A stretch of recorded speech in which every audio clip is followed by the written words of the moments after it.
របាយការណ៍ស៊ើបអង្កេតអាចកំបាំងយានអវកាស UAP នឹងការទម្លាយការពិតពីមន្ទីរបញ្ចកោណការបរិច្ឆេទថ្ងៃទី13ខែឧសភាឆ្នាំ2026ប្រធានបទការវិភាគលើបាតុភូតមិនធម្មតានៅលើអាកាសនិងសក្ខីកម្មសាក់សីយោធាស្ថានភាពឯកសារ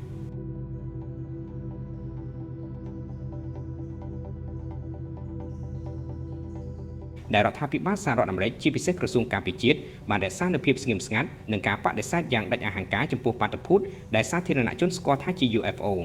ចាប់តាំងពីករណីធ្លាក់យាននៅ Roswell ឆ្នាំ1947មកអាចកំបាំងនេះត្រូវបានគ្របដណ្ដប់ដោយការភ័យខ្លាចនិងការលាក់បាំងប៉ុន្តែចាប់ពីឆ្នាំ2021មកពិភពលោកបានឃើញនូវរបត់ប្រវត្តិសាស្ត្រមួយការបង្កើតការិយាល័យ AARO ក្រោមការចាត់ចែងផ្ទាល់ពីមន្ទីរបញ្ចកោណបានបង្ហាញថារដ្ឋាភិបាលលែងចាត់ទុក UFO ជាការរវើរវាយឬជារឿងប្រឌិតទៀតហើយផ្ទុយទៅវិញពួកគេបានបដូរឈ្មោះមកជា UAP ដើម្បីឆ្លុះបញ្ចាំងពីភាពធ្ងន់ធ្ងរនៃបញ្ហាដែលប៉ះពាល់ដល់សន្តិសុខជាតិរូបគំនូរដែលត្រូវបានបញ្ចេញនាពេលថ្មីៗនេះគឺជាការចងក្រងពីការមើលឃើញដោយផ្ទាល់ភ្នែករបស់បុគ្គលិកយោធាឆ្នើមដែលឆ្លងកាត់ការបណ្ដុះបណ្ដាលឲ្យបែងចែកប្រភេទយន្តហោះយ៉ាងច្បាស់លាស់បំផុតវិភាគស៊ីជម្រៅលើរូបគំនូរសាក្សីរូបរាងដែលបំបែកច្បាប់រូបវិទ្យាតាមរយៈរូបគំនូរដែលបានទម្លាយចេញពីបណ្ដាសាយោធាយើងអាចបែងចែកវត្ថុដែលជួបប្រទះញឹកញាប់បំផុតជា3ប្រភេទធំៗ The Tic Tac ករណីដ៏ល្បីល្បាញបំផុតបានកើតឡើងនៅឆ្នាំ2004ជាមួយក្រុមនាវាដឹកយន្តហោះ USS Nimitz អ្នកបើកបរយន្តហោះចម្បាំង Commander David Fravor និងកងសហសេវកបានរៀបរាប់ពីវត្ថុមួយដែលមានប្រវែងប្រហែល14ម៉ែត្រពណ៌ស្រឡូងគ្មានស្លាបគ្មានកន្ទុយនិងគ្មានម៉ាស៊ីនបញ្ចេញកម្ដៅឬផ្សែងលក្ខណៈពិសេសយាននេះអាចធ្វើចលនាចុះឡើងយ៉ាងលឿនដោយគ្រាប់ប៉េងប៉ុងដែលបោកទង្គិចជញ្ជាំងវាអាចហោះពីកម្ពស់8,000 ហ្វីតចុះមកកម្ពស់ត្រឹមតែ50 ហ្វីតក្នុងរយៈពេលត្រឹមតែ2ទៅ3វិនាទីប៉ុណ្ណោះ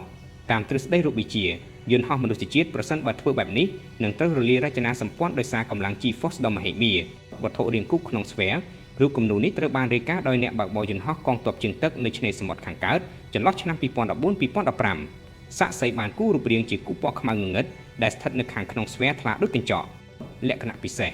វត្ថុនេះមានសមត្ថភាពអណ្ដែតនៅនឹងកន្លែងក្នុងលក្ខខណ្ឌខ្យល់បក់ខ្លាំងដោយមិនរង្គើវាហាក់ដូចជាមិនប្រើប្រាស់គោលការណ៍ឌីណាមិកខ្យល់ដែលយើងស្គាល់នោះទេត្រីកោណខ្មៅខ្នាតយក្សនេះគឺជាប្រភេទវត្ថុដែលបង្កការភ័យខ្លាចបំផុត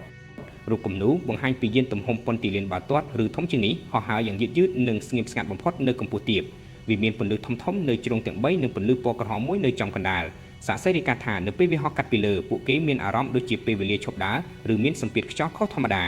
ាលក្ខណៈសម្បត្តិទាំង5នៃបច្ចេកវិទ្យាដែលមិនមែនជារបស់មនុស្សក៏ហៅថាពីអាជាដើម្បីឲ្យអ្នកវិទ្យាសាស្ត្រនិងសាធារណជនយល់កាន់តែច្បាស់ក្រសួងការពារជាតិបានសង្ខេបលក្ខណៈបច្ចេកទេសជា5ចំណុច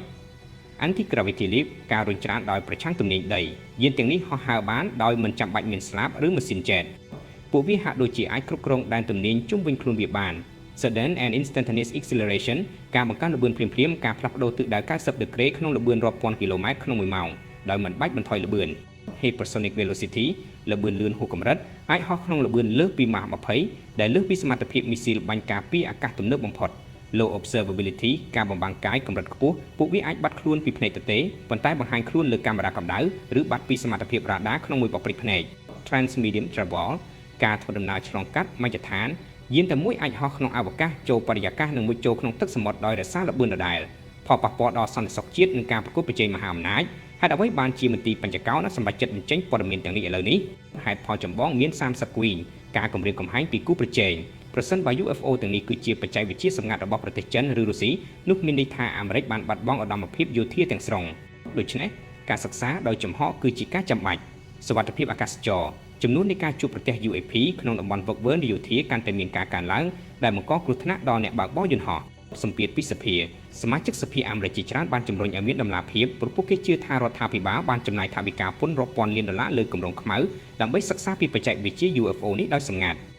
់សក្ខីកម្មសភាអាមេរិកនិងការទម្លាយអាថ៌កំបាំងជីវសាស្ត្រកាលពីខែកក្កដាឆ្នាំ2023សវនកម្មជាប្រវត្តិសាស្ត្រមួយបានធ្វើឲ្យពិភពលោកភ្ញាក់ផ្អើលអតីតមន្ត្រីចារកម្មលោក David Grush បានផ្ដល់សក្ខីកម្មក្រមសម្បត្តិថារដ្ឋាភិបាលអាមេរិកមានកម្មវិធីស្រាវជ្រាវយានដែលធ្លាក់ចរន្តជាច្រើនទសវត្សរ៍មកហើយអ្វីដែលគួរឲ្យរន្ធត់បំផុតនោះគឺការលើកឡើងថារដ្ឋាភិបាលមិនត្រឹមតែមានយានប៉ុណ្ណោះទេប៉ុន្តែថែមទាំងបានរកឃើញដានជីវសាស្ត្រដែលមិនមែនជារបស់មនុស្សជាតិនៅកន្លែងយានធ្លាក់នោះទៀតផងទោះបីជារដ្ឋាភិបាលមិនទាន់បញ្ជាក់ផ្លូវការ 100% ក៏ដោយប៉ុន្តែវាបានធ្វើឲ្យរូបគំនូរដែលសាក្សីបានគូក្លាយជាភស្តុតាងដ៏រឹងមាំដែលមិនអាចមើលរំលងបាន 5-6 វិភាគបែបវិទ្យាសាស្ត្រតើវាអាចទៅរួចទេអ្នកវិទ្យាសាស្ត្ររូបវិទ្យាឈានមុខមួយចំនួនបានលើកឡើងពីទ្រឹស្ដី Alcubierre drive ឬការពត់កោងលំហ ប្រសិនបើយានមួយអាចបង្កើតពពុះលំហជុំវិញខ្លួនវានឹងមិនរងឥទ្ធិពលពីកម្លាំងកកិតឬទំនាញដីឡើយនេះមានន័យថាវាមិនមែនយានដែលហោះកាត់ខ្យល់ទេប៉ុន្តែវាគឺជាយានដែលរុញច្រានលំហជុំវិញវានេះគឺជាបច្ចេកវិទ្យាដែលមនុស្សជាតិទើបតែចាប់ផ្ដើមស្រមើស្រមៃប៉ុន្តែវាហាក់ដូចជាកំពុងមានវត្តមាននៅលើមេឃរបស់យើងរួចជាស្រេចបាត់ទៅហើយផលប៉ះពាល់ដល់ទស្សនវិជ្ជានិងអនាគតមនុស្សជាតិប្រសិនបើការបញ្ជាក់ជាផ្លូវការអំពីជីវិតក្រៅភពកើតឡើងវានឹងបណ្ដាលឲ្យមានការផ្លាស់ប្ដូរផ្នត់គំនិតដ៏ធំបំផុតក្នុងប្រវត្តិសាស្ត្រវិទ្យាសាស្ត្រយើងនឹងត្រូវសរសេរសៀវភៅរូបវិទ្យាឡើងវិញទាំងអស់សាសនាមនុស្សនឹងចាប់ផ្ដើមសួរអំពីទូនាទីរបស់ខ្លួនក្នុងចក្រវាឡដ៏ធំធេងនេះធម្មពលការយល់ពីរបៀបដំណើរការរបស់ UAP អាចនាំទៅរកការប្រើប្រាស់ធម្មពលដែលមិនចេះរីងស្ងួតនិងមិនប៉ះពាល់ដល់បរិស្ថានសេចក្តីសន្និដ្ឋានការត្រៀមខ្លួនសម្រាប់ការពិតថ្មីរូបគំនូរ UFO ដែលចេញពីក្រសួងការពារជាតិអាមេរិកគឺជាជំហានដំបូងនៃការបើកកកាយអាថ៌កំបាំងដែលធំជាងគេបំផុតវត្តមានរបស់ពួកវាគឺជាការពិតដែលមិនអាចប្រកែកបានទៀតឡើយយើងអាចស្ថិតក្នុងយុគសម័យដែលត្រូវឆ្ងល់ថាតើវាមានពិតឬអត់ទៀតហើយប៉ុន្តែជាយុគសម័យដែលត្រូវសួរថាតើពួកវាជារបស់អ្នកណាហើយពួកវាមានបំណងអ្វីមកលើផែនដី